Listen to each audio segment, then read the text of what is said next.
Good afternoon, everyone. Welcome back to the next session on the second day.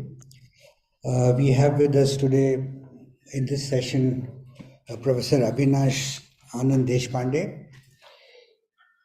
He is an Indian astrophysicist, very well known. He worked at Raman Research Institute for a long time, and presently he is at IUCA, Inter-University Center for Astronomy Astrophysics, Pune.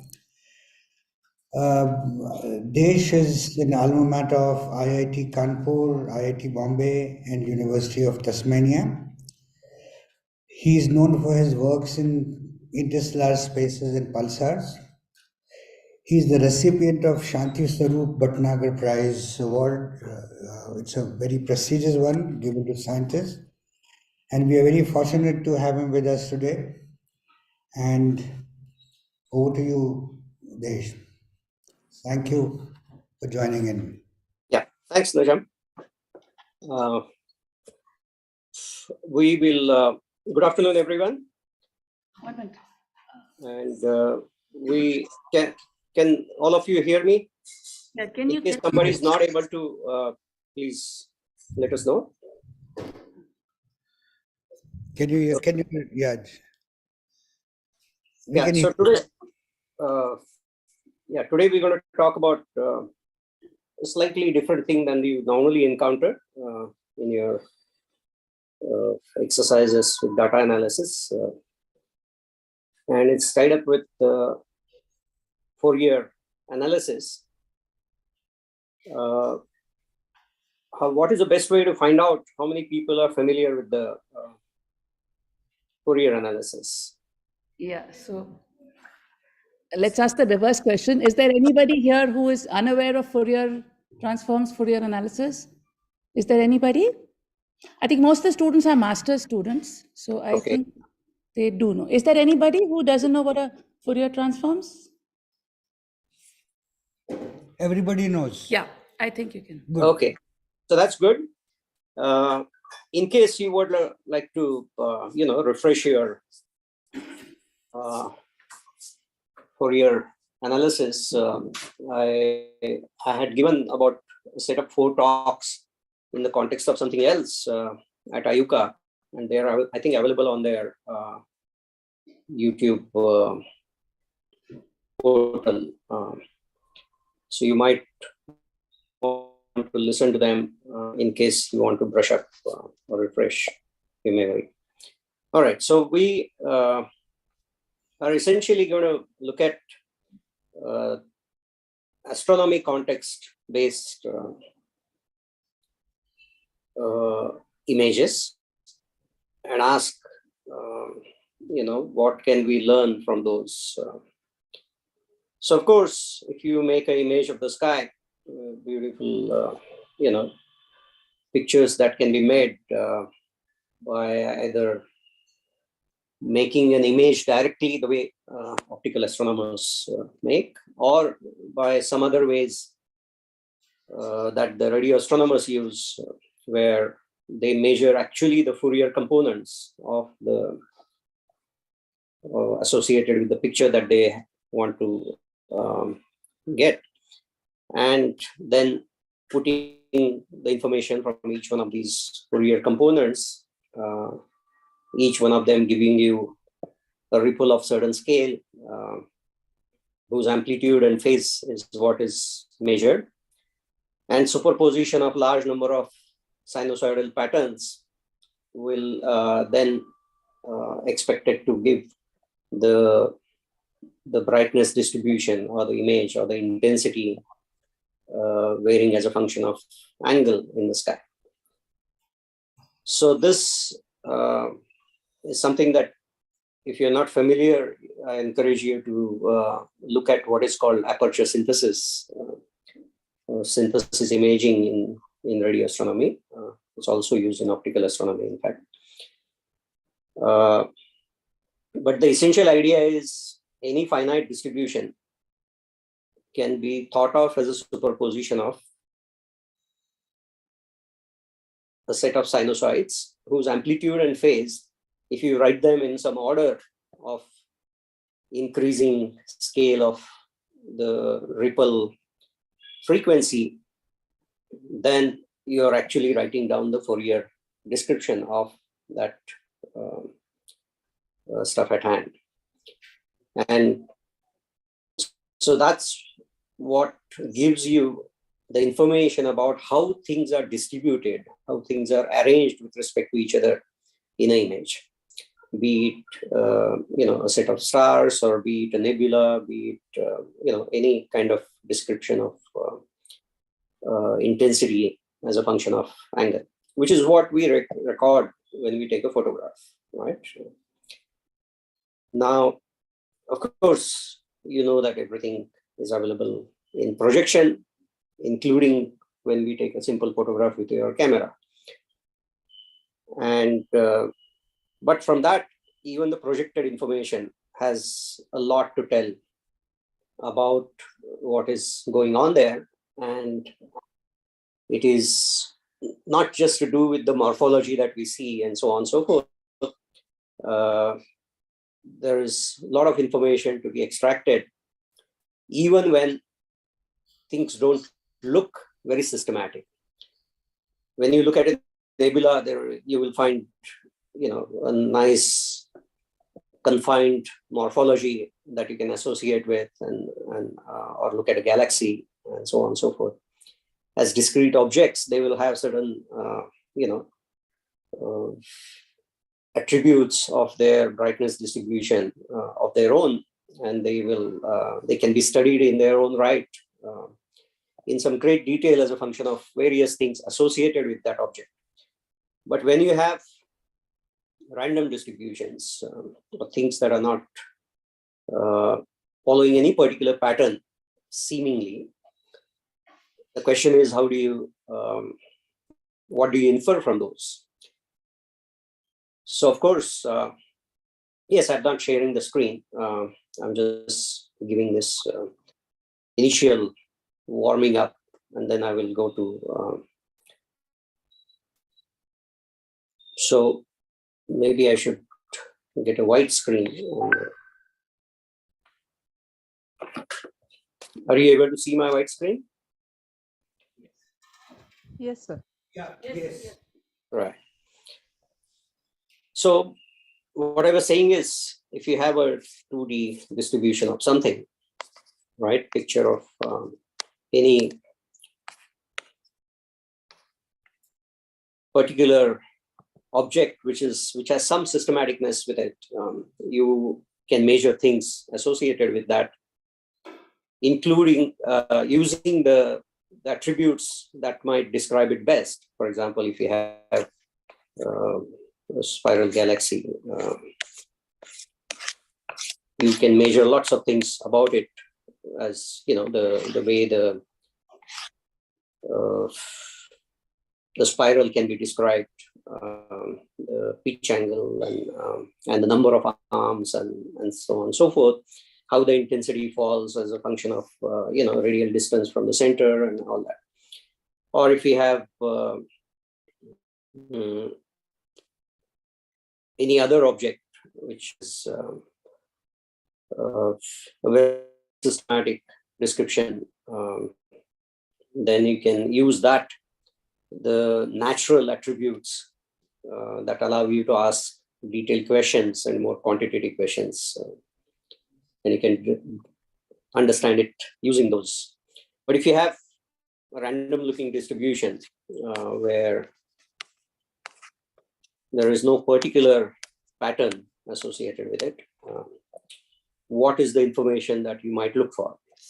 And that's where we're going to concentrate today and tomorrow. And there we're going to ask, what are the statistical descriptions?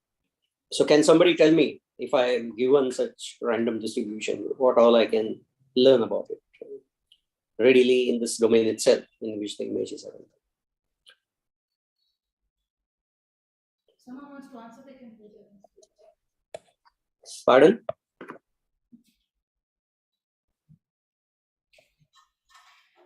Somebody made a comment. Can you repeat, please? No, that was just me. I was just telling the participants if somebody wants, they can come in. Oh, yeah, right, Because there's a mic here, which you'll be able to hear. right. Is there anyone?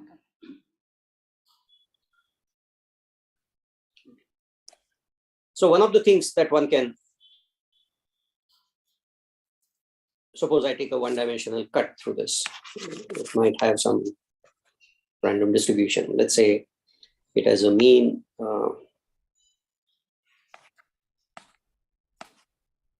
and some fluctuation, which can be described with a standard deviation, right? So I can estimate the mean entity here and the fluctuation characterized by something called standard deviation, or I can plot or study the distribution of it, which might be whatever is the coordinate. For example, if it's intensity, right? How is that distributed? How often I encounter certain intensity, which is called probability density distribution. And so it might be something, right? From this, I might learn about or might get clues about what physical processes that might be causing the distribution that I see. There are attributes here which are relating to, let's say, the mean and the typical spread about the mean, which is called standard deviation. So I can get those. I can get the detailed distribution also and see whether that, has any particular clue.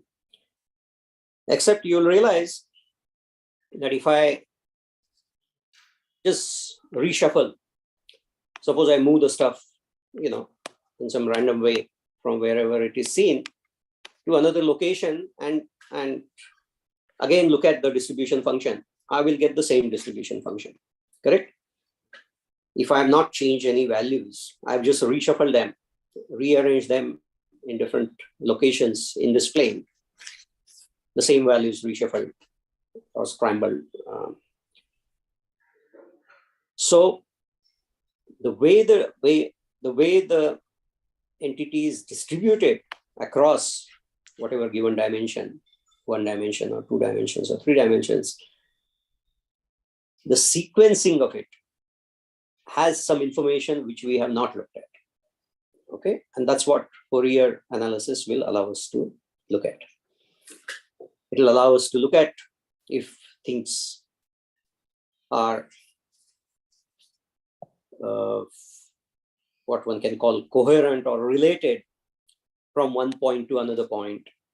Okay, do they change rapidly? On what? How much you need to go before you see a significant change, and so on and so forth. All those pieces of information are not captured by the probability density distributions or just the distribution of entities, because they don't use the information of how things are sequenced. And so you can actually, take a long list of, let's say, a 2-column thing, just the index and some quantity, so some X and Y. I can reshuffle this column completely and plot a probability density distribution associated with that. It will look the same in every reshuffled version of it. Whereas the sequence in which the Y might increase and decrease and or go up and down, that is the information which we are trying to capture in the Fourier transform. Now, why is that important? Because that is telling us about the way things are organized across the domain in which we are looking at.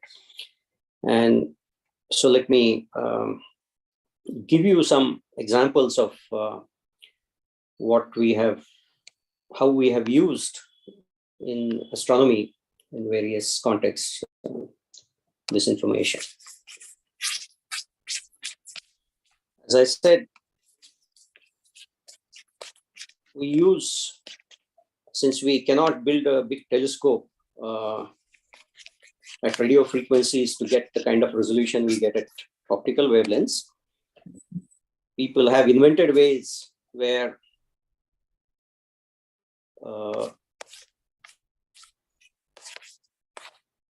some brightness distribution that one wants to study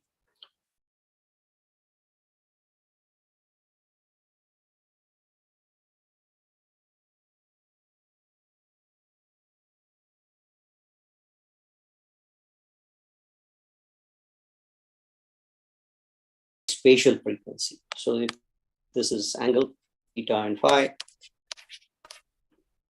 and this is intensity, you can show that it will have a Fourier description as a function of inverse coordinates. Okay, so this is proportional to inverse of theta, and this is proportional to inverse of phi,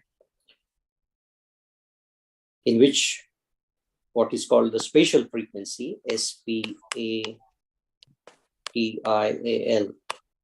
okay, to be not confused with the temporal frequency or the frequency associated with the electromagnetic radiation.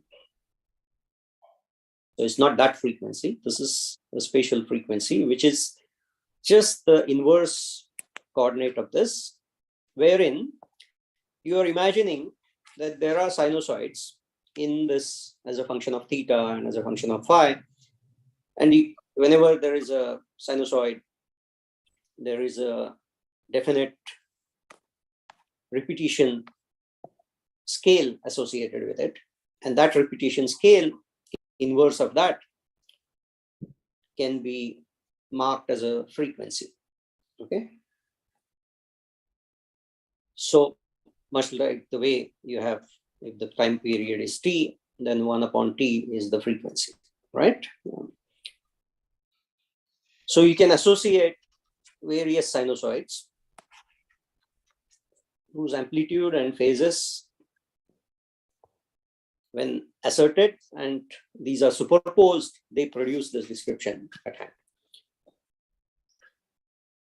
So radio astronomers prefer to actually, because they cannot build a big telescope required to measure this picture with high enough angular resolution, they go to the Fourier domain and measure each one of these components using what is called a interferometer. So they put two observers at, let me draw it like so that it looks like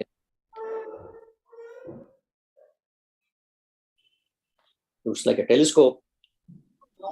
Microsoft Excel or PowerPoint with our because by using libraries like ChatGPT within Microsoft Office. Sorry. There is some Microsoft person. Sorry. That was some Advertising. Yes. Is it a compulsory thing that comes with the Zoom or? No. This was, I actually, because the previous session had given participants permission to unmute. So that's how it happened. Okay, fine. Okay. I thought Microsoft has decided to comment on my, whatever I said just now. I think Pleased. they're almost getting onto that point, I think. Desh, you didn't say this right, you know. So what we try to measure is by using interferometers, and it's a young double slit experiment, and the difference here in the locations can be measured. Basically, the separation between two can be measured in units of wavelength. This wavelength is the wavelength associated with the electromagnetic radiation, and if the distance is d, you can relate that to a spatial frequency, which is lambda by d by lambda, okay, which is the inverse coordinate of the angle, okay. So if you're clear about it, this is what we're going to be using, not just limited to the context of making radio astronomical observations with high angular resolution, which we routinely use. The GMRT works with that principle. The VLA works with that principle. The ALMA works with that principle. The Event Horizon Telescope works with that principle. But we are not going to go there. We're going to look at. Hello, sir. Yes. So like here, D is like the distance between the telescopes, or also the diameter of the telescope. No, distance between the telescope.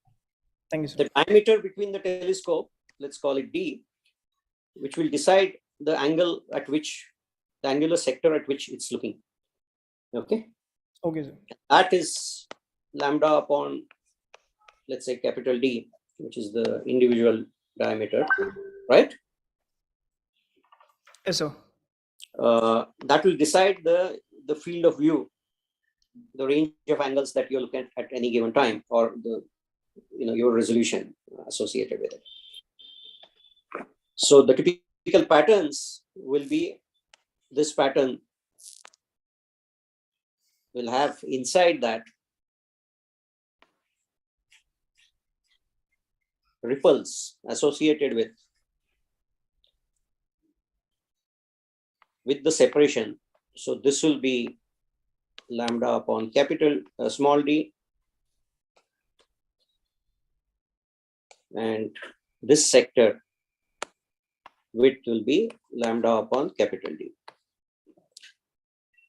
Capital D is smaller than small d. Okay, sir.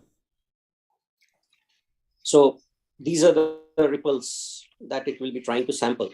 So what it does is actually takes the brightness distribution, multiplies it by a sinusoidal pattern. That's the best way to extract information about amplitude and phase of any sinusoid. Okay, when you have a mixture of sinusoids, which is excuse me, sir. Yes. What is the angle here exactly? Which angle? D by lambda is inversely proportional to the angle. So what do we understand by angle here? Which angle we are taking? When you take a picture on your camera, the pixels or the span, the scale defined for it is actually angle. It's not physical distance, correct? Okay. So distance between... That is the angle. Distance between two different pixels, or when you say wide angle camera, right? Right. You already are admitting to the fact that what you have at hand is an angular sector. Right. It's related to FOV, the field of view? Yes, yes. This is the field of view. Okay. Right. This is the field of view, the broader thing that I've drawn. Okay. Right, sir. Thank you. Except, please don't confuse the field of view terminology used by radio astronomers, which is simply defined by what the resolution a single telescope can give. Okay. Whereas I think in the in the camera context, the field of view is not the resolution, okay, of the lens. In radio astronomy, people use that interchangeably. Field of view is exactly the resolution for a single aperture. Okay. So you might find that term confusing. But in the context that I mean here, the entire span, okay, of the image to the resolution, okay, is what I'm trying to distinguish. So, and that's what the ratio defines, the span divided by resolution, right, defines the and if you take square of it for two dimensions, then that is the number of megapixels or pixels that you specify for your camera. Okay.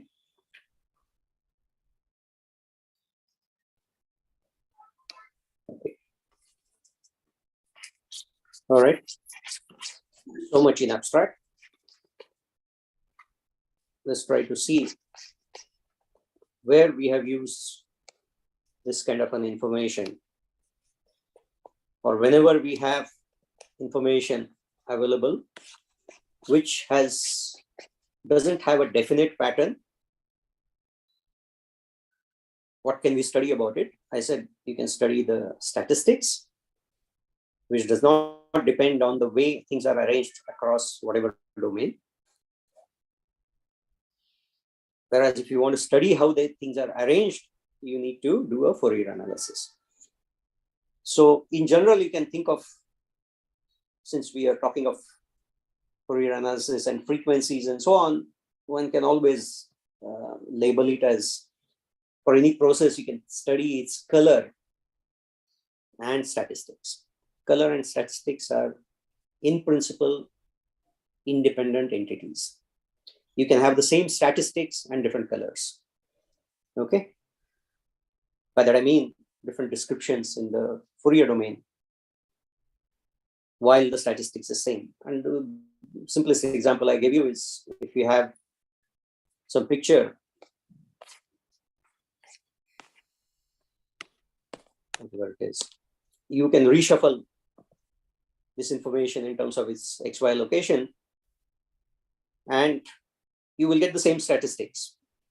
Whereas the picture will not look the same. B, the way it can be described as superposition of large number of sinusoids whose amplitudes and phases describe the Fourier description is no longer going to look the same. So we are interested in also seeing how things are arranged, how they're sequenced across angles, and that information necessarily boils down to studying the Fourier description of it. So other than using it for making high angular resolution images in radio, using the technique called aperture synthesis, you will find there are many examples. Let me stop sharing this and go to sharing screen and see if I can readily find something. This is a familiar example, right? For all of you, I've just pulled this off from a convenient place on the web. You can also have a look at it. The cosmic microwave background, which changed our thinking after it was detected, although it was predicted by some models. The background is really uniform, as much as one can tell if one really used the mean value also, but after subtracting the mean value, one saw tiny variations, which are, part in 1,000 or part in 10,000. And those, when they could be studied, they could be compared with various physical pictures or predictions of various physical scenarios that give rise to such a distribution. And you've seen what is plotted below is a Fourier description of it. Now, you can discount the detail of these being spherical harmonics, which is no different than, in principle, the sinusoids that we are talking about. And the lowest order two contributions have been removed from it. For example, the dipole contribution and the DC value has been removed. And what is plotted here is a description that people have been comparing it with various scenarios and predictions of the beginning of the universe, and making inferences which are pretty profound. So this is just one example of it.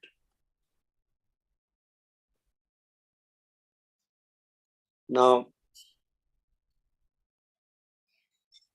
people have looked at distributions which are random.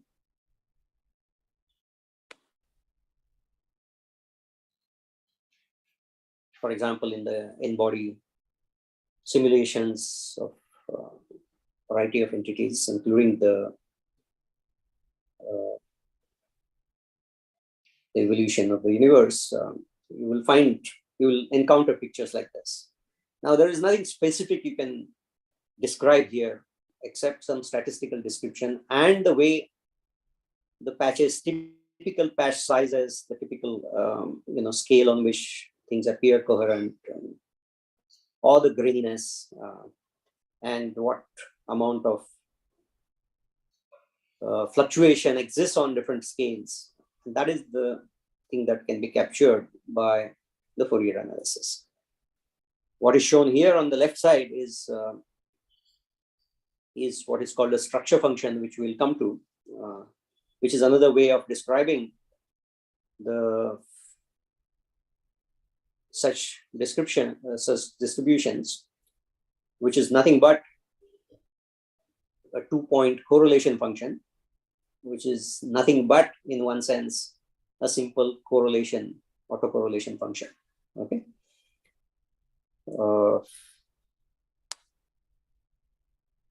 So what we're going to look at is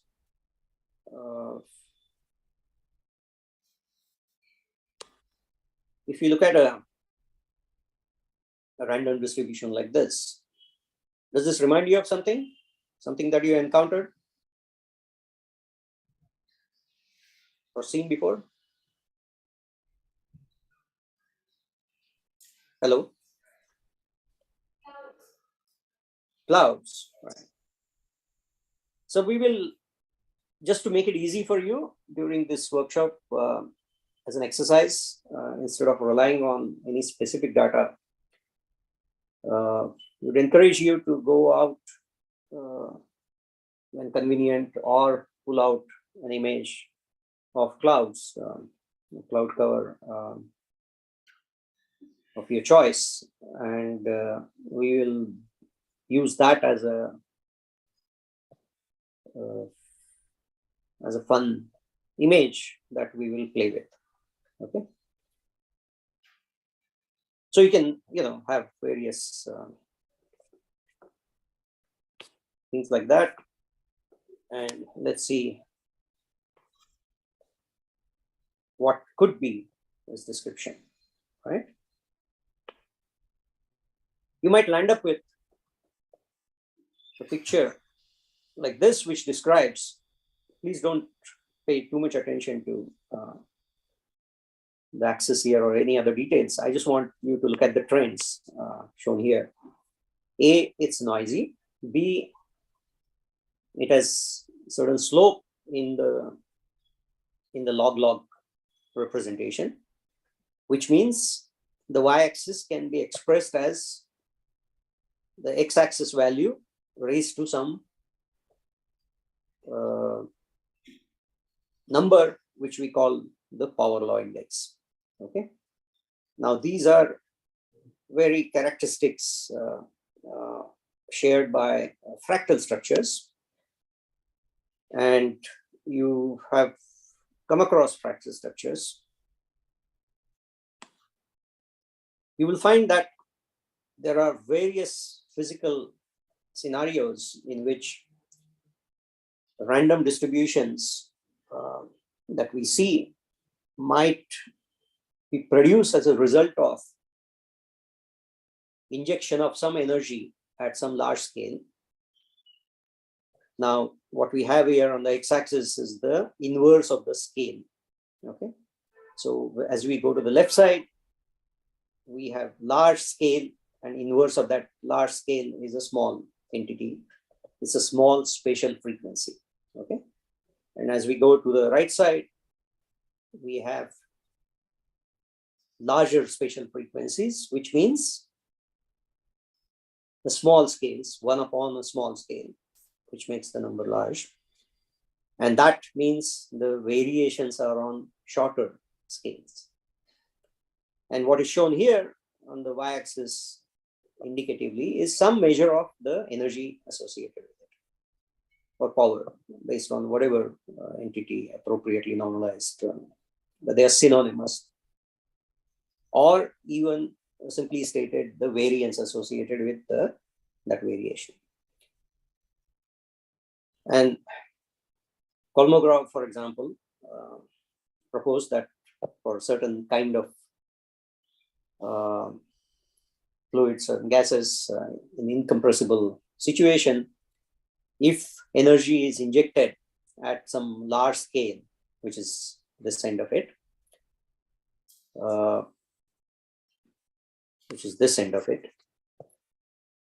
the energy will, the eddies created by it or scales created by it will break down into smaller and smaller scales. And the energy or the associated kinetic energy, if you like, might be distributed on smaller and smaller scales, all the way down to when it comes to the viscous scales, then the dissipation might take place. And you will find the power density or energy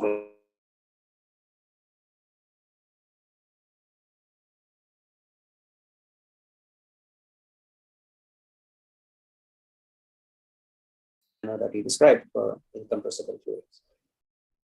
Now it has a certain particular slope that is expected, and so you can actually begin to see how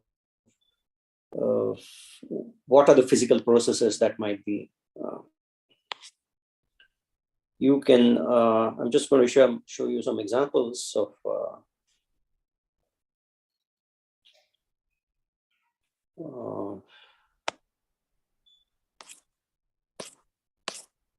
Some pictures at the very end.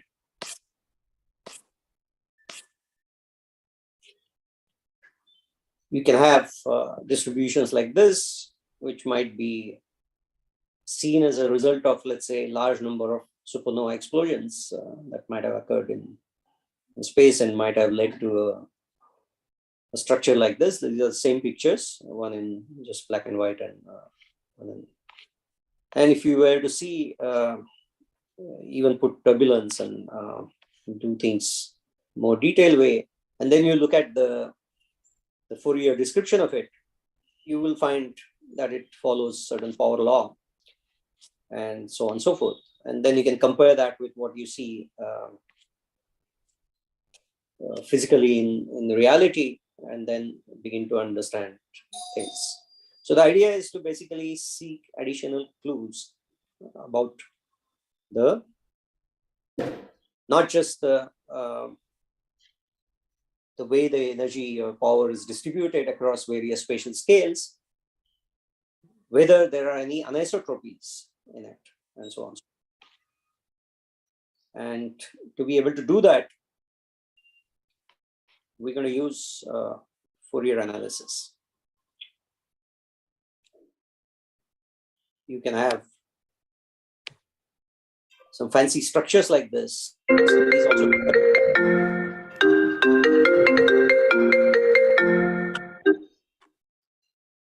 Sorry.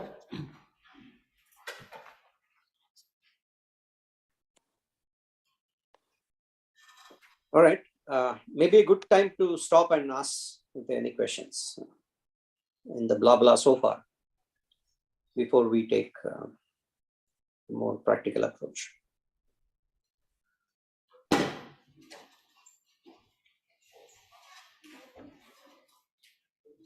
Any questions?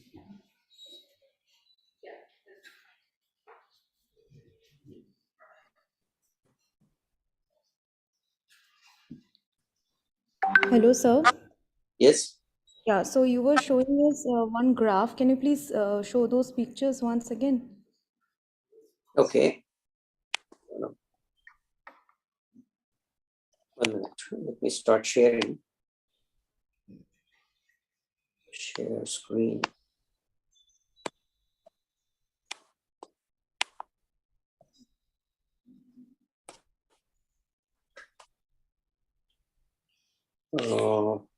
Which one of the graphs that you're referring to? The graphs in which you were showing the noisy, no, not this one, after that. Yeah, the elements. These ones? Yes, sir. So can you please explain what is NR, N small r and capital R, and SR, S capital R? Because it's No, written, that's what it's I not, said. not That's what south. I said. Please don't pay any attention to this Okay. right now. It's only Okay. about the noise. I just wanted you to concentrate on this aspect. Yes, sir. Okay. That That's it'll be a noisy spectrum. It will have a droop. Okay. yes, sir. And it will have sometimes a well-defined slope. Okay. And I was trying to relate that slope to, for example, the Kolmogorov theory predicts certain slope. Okay, the fractal nature based on the fractal dimension.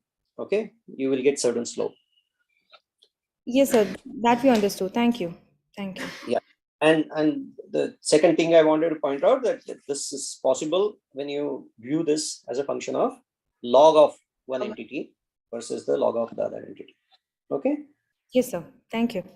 And we will now see how to go about. These are just some examples I picked up in a completely different context. Okay. And what people will compare that with. They will compare that with f being the x-axis of the spatial frequency. One will ask questions like this: what is it closer to? Because that might have physical significance, okay, in terms of the process that lead to such a distribution.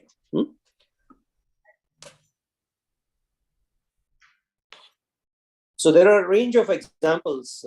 That's why I wanted you to ignore any particular reference to the labels and other legends that might exist in that.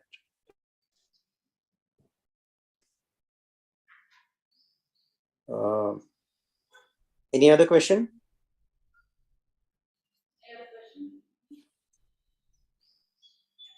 No, no, sir. Okay. As of now, nothing. All right. You continue. Yeah, if there are any questions, please me anytime. Okay. Yeah, anytime you have a question, you Yeah. can. You don't have to wait till the end to have. All right.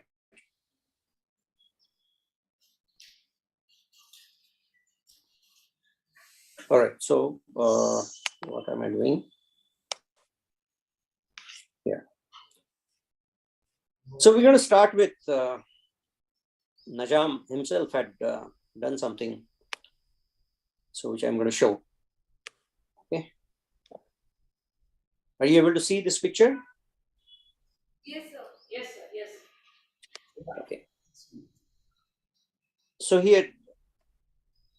had some pictures. One of them is, of course, seen in nice colors.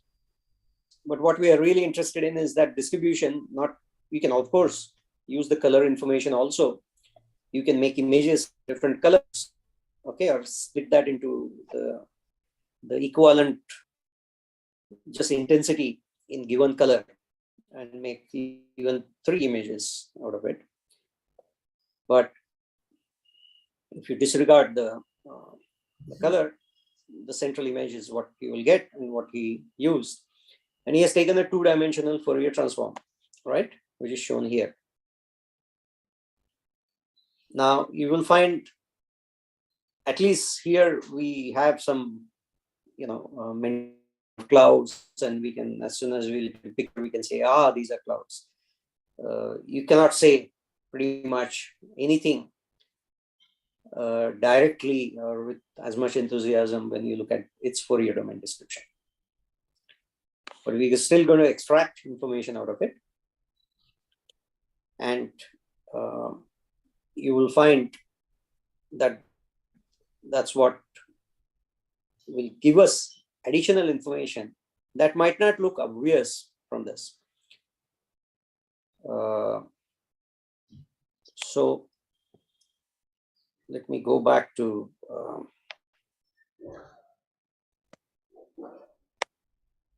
stopping this sharing and go back to my blackboard or whiteboard here.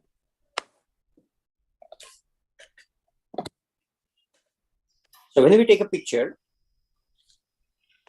and Fourier transform it, we'll get a description, which is d over plus minus spatial frequencies. And if it's a real picture, that means, you know, there's no complex information here.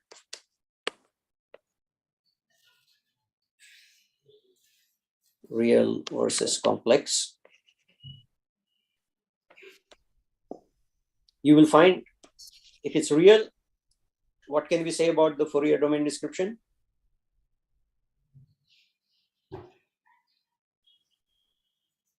People who are familiar with it might want to say something.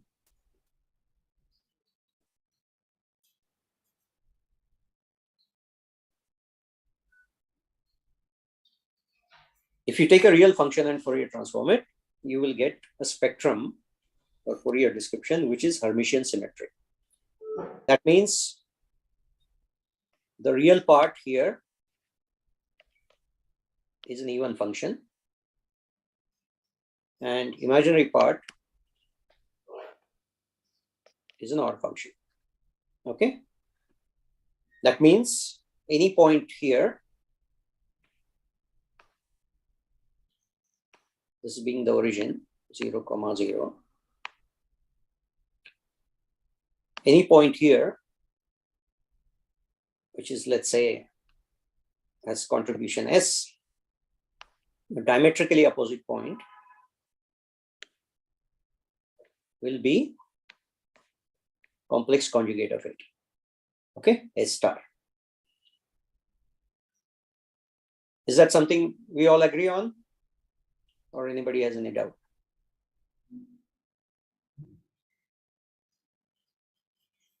All I agree. Is that familiar to all of you? Yeah. Okay. So that is one property that we will encounter. So don't be surprised if you see this is as far as the complex information is concerned in this domain. But if you just take modular square of it, right, that's going to be same. So you might see diametrically opposite points being similar here. Okay. Now the information about, you know, the set of sinusoids that we are trying to see, a superposition of which makes this picture, and we are trying to write down its amplitude and phase in each one of these points here, right? That's what the Fourier analysis gives you. In doing so, you will find that the phase information is not as crucial as the relative phase information is. The absolute phase information is not important. And so essential, unless you have a very compact feature here, you are unlikely to have coherence over range of spatial frequencies. You know the inverse relationship, right? If something is compact in one domain, it's broad in the other domain, okay, and vice versa. And simply tied up with Heisenberg's uncertainty principle. And so if you, there will be some amount, okay, associated with compactness in one domain and coherence in the other domain, which means also they will be phase of these features might be varying systematically. But for random distributions, none of that is really expected. And so we are not really interested in the phase information in this. The phase information can also trivially change if we had a shifted version of this picture, right? It's only the relative phase that matters. And the relative phase also is practically of no great interest because of the random nature of, because each one of the sinusoids is not doing anything systematic with respect to the other sinusoid. It would do if there was a well-defined feature or well-defined pattern here, okay? In which case it would do, but for random distributions, there is no inherent expectation of phase relationship between contribution at one point in the Fourier domain with respect to another point in the Fourier. Other than this fact that the diametrically opposite points will be similar and related through complex conjugation. So we are not going to be looking at the phase, and we are going to look at the quantity which relates to the more physical entity called, power or energy associated with different scales, which naturally comes about when we take the modular square of the contribution in this. So that is one thing. Now, when we take modular square here, the modular squaring operation, you know that we are multiplying S by S star, right? Do we agree? Yes. Now, people who have been very familiar with Fourier analysis, they would know that when one quantity is multiplied by another quantity in its Fourier domain, it amounts to convolution, right, of the respective Fourier transforms. And when you have the conjugation, it will correspond to correlation of the two. Okay, so if you like, this entity, modular square, which we have written as this, is a Fourier transform of autocorrelation.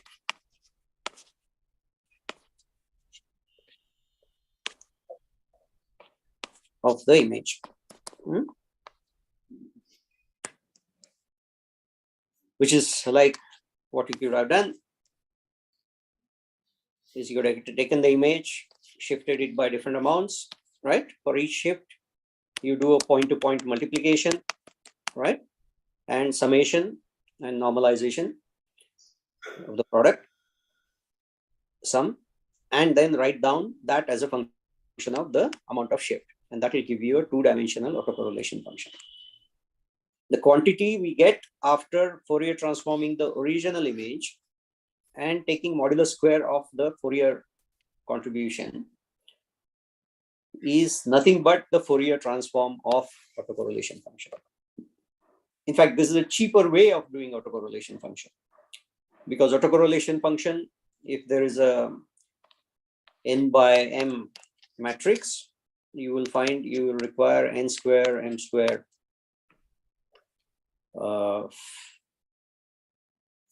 operations to do this. Whereas the Fourier transform route provides you tools like use of fast Fourier transforms and so on, where the number of operations can be reduced to n times m times log of nm to the base 2, or whatever radix you choose. And this is way cheaper than. So what you do is you can take this, go to the Fourier domain, take the modular square and come back. Okay, what you will get is autocorrelation function. The reason why I'm mentioning this is, the interchangeability is important to appreciate. And one should know when we take the modular square in one domain, what it amounts to in the other domain. All right. Now the information, when things are really random, is really not depending on the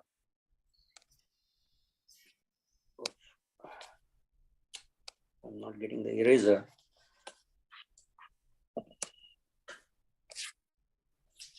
Suppose things are really random here, right? Its Fourier transform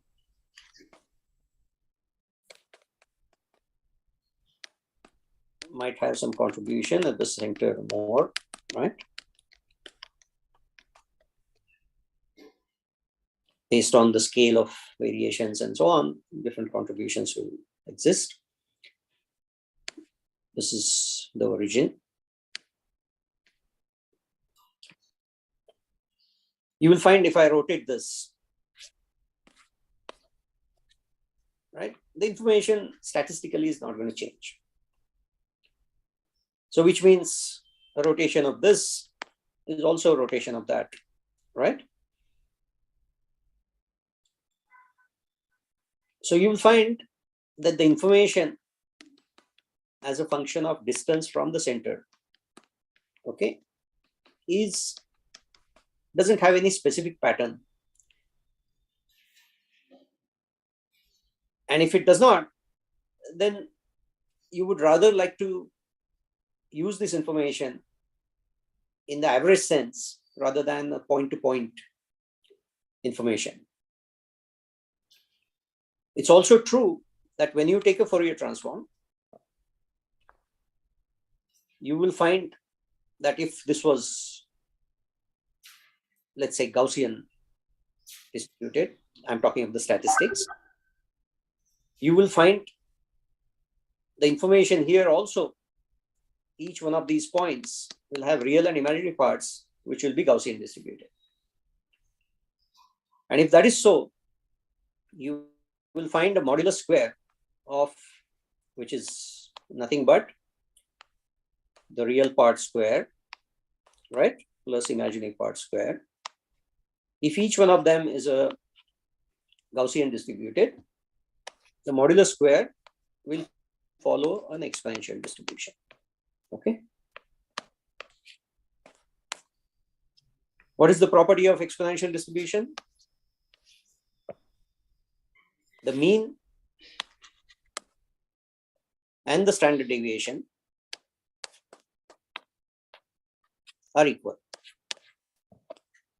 which means I'm trying to get the mean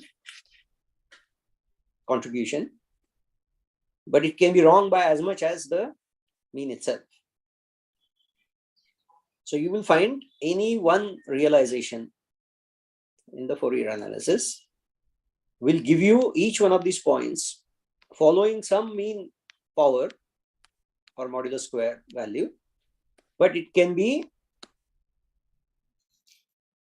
as much wrong as the value itself that you're trying to assess. So if you are able to combine many measurements or many estimates of the same spatial frequency, regardless of its orientation, you actually will do better. And so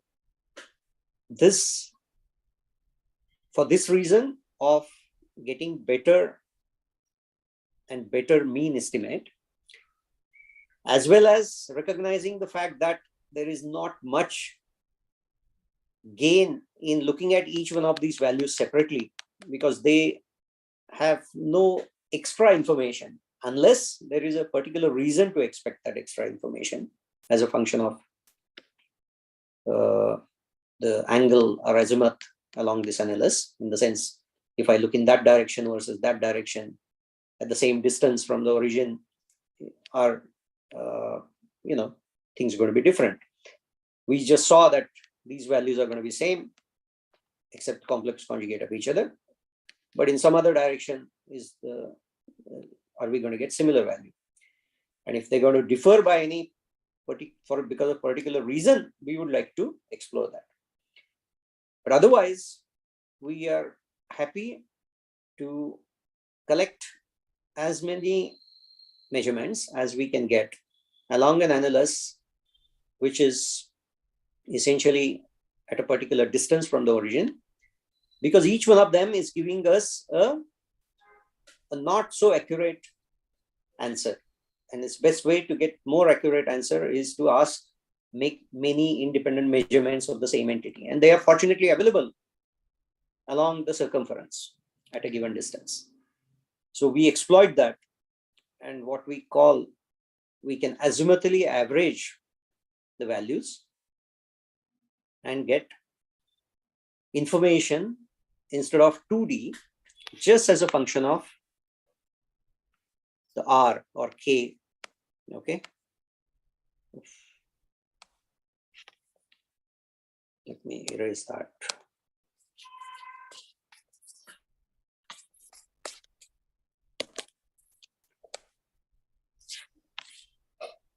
Instead of, so this is actually Kx and Ky, right?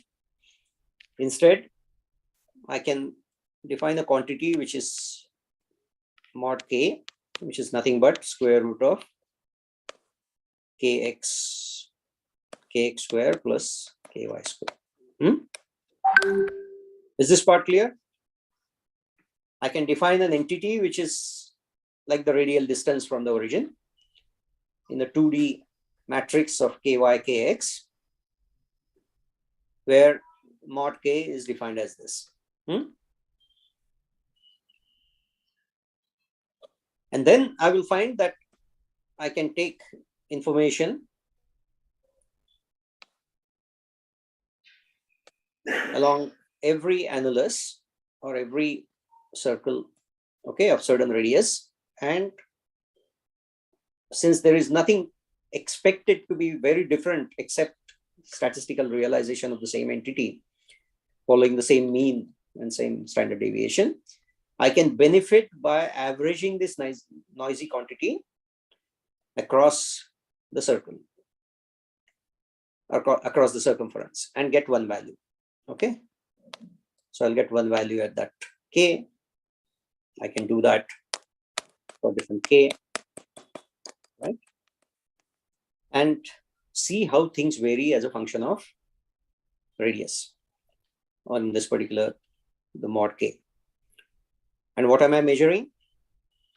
I'm not taking the contributions as they exist here after the Fourier transform. I've already taken the modulus square of it. Okay, so I already have S, and which is a function of Kx and Ky, right? And what I'm interested in is the summation of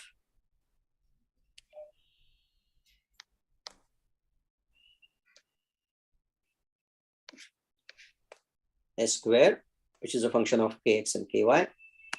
So this is over Kx, Ky, such a way that K is equal to constant.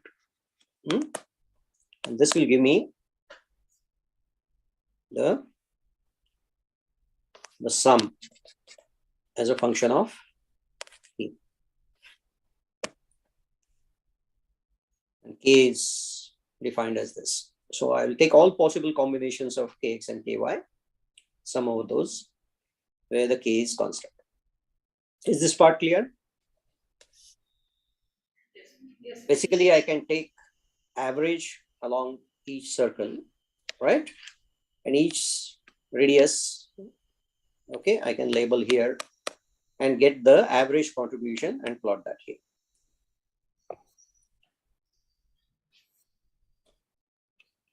Yeah, Okay. maybe we can stop here. Yes. And if you want them to do something as Yes. home, you can specify and they'll try to do it by tomorrow. So this is precisely what I brought it exactly to the level to which I would like them to try. So take a picture of a cloud, okay? Whatever your picture. And this doesn't have to be a picture of a cloud. It can be a picture of a human being. It can be a picture of the tile pattern that you see behind Najam. Okay, whatever. Then Fourier transform that in the using two-dimensional Fourier transform. And then A, look at the pattern.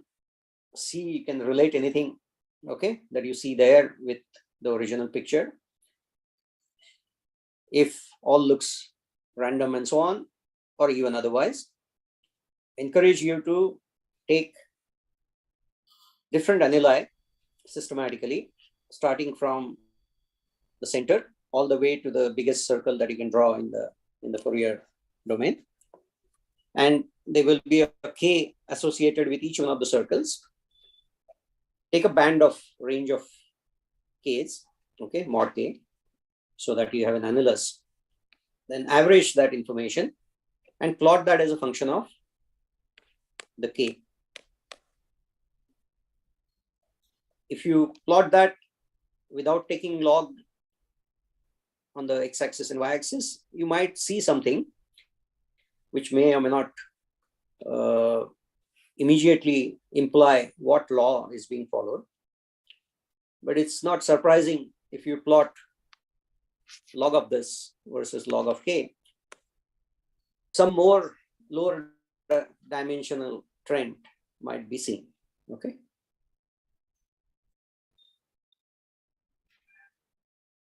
Sorry, there was a comment here.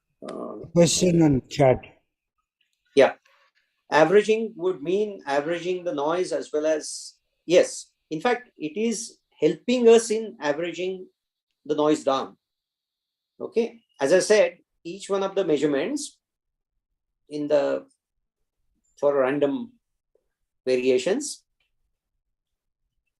we argued that the distribution of modular square in the Fourier domain will have a distribution which is exponential. Exponential has this property that there is standard deviation is as much as the mean. So that means 100% extra whatever deviation, okay, typically from the truth. And so each one of these points can differ from the mean, although they might have come from the same mean distribution or a distribution having the same mean. They are in their practical realization, they're giving us different values. And so azimuthal averaging would help. You can also immediately see that the amount of averaging that will happen for larger radii annuli will be larger. And you will have more benefit of averaging and reducing the amount of percentage uncertainty as you go to higher spatial frequencies or longer Ks. Whereas that advantage will not be there for small circles. Okay, only few points will get averaged. So much so that very close to the first circle that you might draw a pixel away is going to have only few points. And so that statistical uncertainty hurts. And you can also see discussion on it, which are more fancy names like cosmic variance and so on. It's like, not having enough statistics to get a good average. All right. So I would encourage you to, by tomorrow, if any progress has been made towards starting with a picture, taking the Fourier transform, 2D Fourier transform, and doing as azimuthal averaging and plotting that as a function of the average modular square log of it against the log of the radial distance or radius of the circle that you're checking in the K domain. If you could do that, we can begin to take the discussion further.